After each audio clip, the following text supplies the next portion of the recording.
दोस्तों, रूहानी ताकतें हमारे आसपास हमेशा मंडराती रहती हैं। उनकी एक अलग ही दुनिया होती है जो वास्तविकता में तो दिखाई नहीं देती, लेकिन कुछ घटनाओं से महसूस जरूर होने लगती है। दोस्तों, हमारी आज की कहानी एक भूतिया हवेली की है, जिसका गुजरा हुआ इतिहास और काले राज किसी के आने वाले कल और आज दोनों को बुरी तरह से प्रभावित करने वाले थे। तो दोस्तों, कैसे हैं आप सभी? मैं आशा करता हूँ आप सब ठीक होंगे। दोस्तों, अगर आप भूत प्रेत से जुड़ी डरावनी और रहस्यमयी कहानियाँ सुनना पसंद करते हैं तो आप हमारे इस चैनल को सब्सक्राइब कर लें और साथ ही साथ बेल आइकन प्रेस कर लें। मैं आप सभी के लिए ऐसी ही रहस्यमयी और डरावनी कहानियाँ लाता रहूँगा। तो चलिए, अब मैं आप सभी को ले चलता हूँ हमारी आज की कहानी की तरफ। दोस्तों, ये कहानी दरअसल एक पुरानी हवेली की है, जिसमें कई साल पहले राजा महाराजा रहा करते थे, लेकिन अब वह वीरान पड़ी है क्योंकि उन राजाओं के वारिस देश से बाहर जा चुके हैं। हवेली की हालत जर्जर हो चुकी है। अब उसे मरम्मत की जरूरत थी। इसके लिए शासन के नोटिस के अनुसार संपत्ति के मालिक को सूचित किया जाता है। कुछ दिनों में पूर्व राजाओं के वारिस में से एक लड़की हवेली में अपने बच्चे के साथ दाखिल होती है, जो कि उस जमाने के राजा के पोते की लड़की थी। उसका नाम उर्वशी था। उसके पति की एक कार एक्सीडेंट में मौत हो चुकी थी। अब वह विधवा हो चुकी थी, लेकिन उसके पास उसका एक बेटा है जो 8 वर्ष का है, और वह भी अपनी माँ के साथ हवेली आता है। हवेली बहुत बड़ी और विशाल थी, इसलिए उसकी साफ सफाई के लिए कई मजदूर बुलाए गए, जिन्हें चप्पे चप्पे की सफाई करने का ठेका दिया गया था। पर दोस्तों, किसी को नहीं पता कि हवेली के कोने कोने में कितने खूनी राज छुपे हुए हैं। उर्वशी के आने के बाद से ही जैसे हवेली की हवा तक रूहानी होने लग जाती है। ऐसा लग रहा था मानो कोई वर्षों से इस हवेली के वारिस का इंतजार कर रहा था। एक रात उर्वशी अपने कमरे में अपने बच्चे के साथ सो रही होती है। अचानक उसके खिड़की से एक पक्षी टकराकर मर जाता है। यह घटना अपने आप में असामान्य थी। पक्षी के टकराते ही उर्वशी की नींद खुल जाती है, और जब वह लाइट जलाकर देखती है तो डर से चीखने लगती है, क्योंकि उस कमरे की खिड़की से एक पक्षी फंसा हुआ था और उसके शरीर से खून की बूंदें फर्श पर गिर रही थी। नज़ारा इतना भयावह था कि वह अपने बच्चे को उठाना नहीं चाहती थी, लेकिन उर्वशी हिम्मत करके उस पक्षी को खिड़की से बाहर फेंक देती है।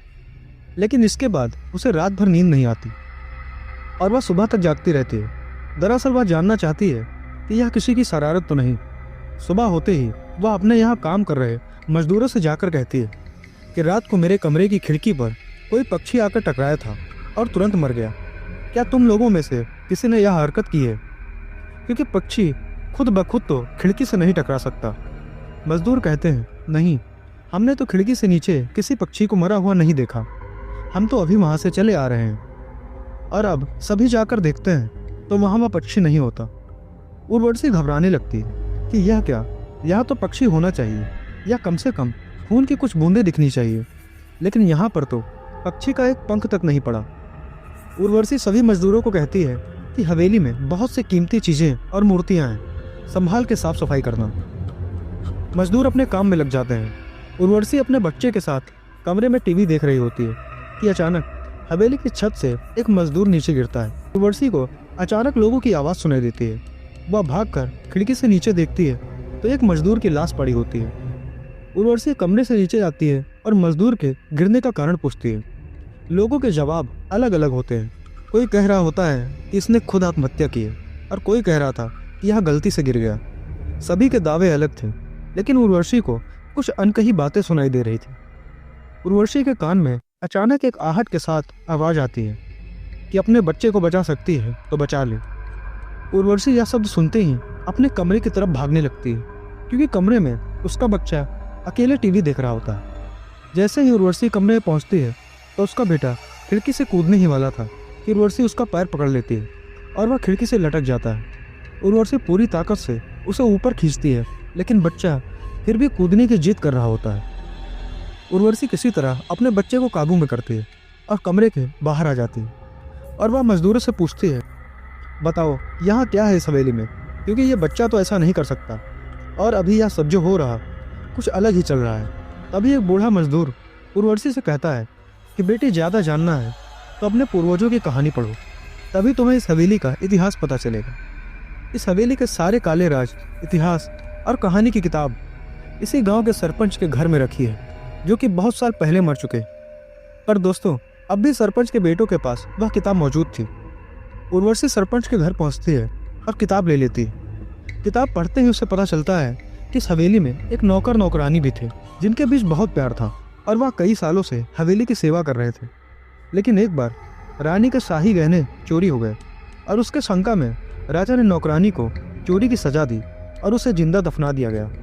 उसके गम में उसके पति ने भी अपनी जान दे दी और उसके 1 महीने बाद ही उस राजा ने अपनी ही तलवार लेकर अपने गले में घुसाकर आत्महत्या कर ली। उसके बाद छोटे मोटे हादसे हवेली में होने लगे, जिस वजह से यह हवेली हमेशा के लिए बंद कर दी गई। कई सालों के बाद वहाँ कोई आया है, जिससे कि वहाँ रहने वाली आत्माओं को मौका मिल गया फिर से बदला लेने का। उर्वशी हवेली का रहस्य जानकर वहाँ से जाना चाहती, क्योंकि उसे अपने बच्चे की चिंता है। इसलिए वह रात में ही कार लेकर एयरपोर्ट के लिए निकल जाती है। अचानक रास्ते में उसकी कार का एक्सीडेंट हो जाता है और कार पलटकर उल्टी हो जाती है। लेकिन किस्मत से दोनों को कोई नुकसान नहीं होता।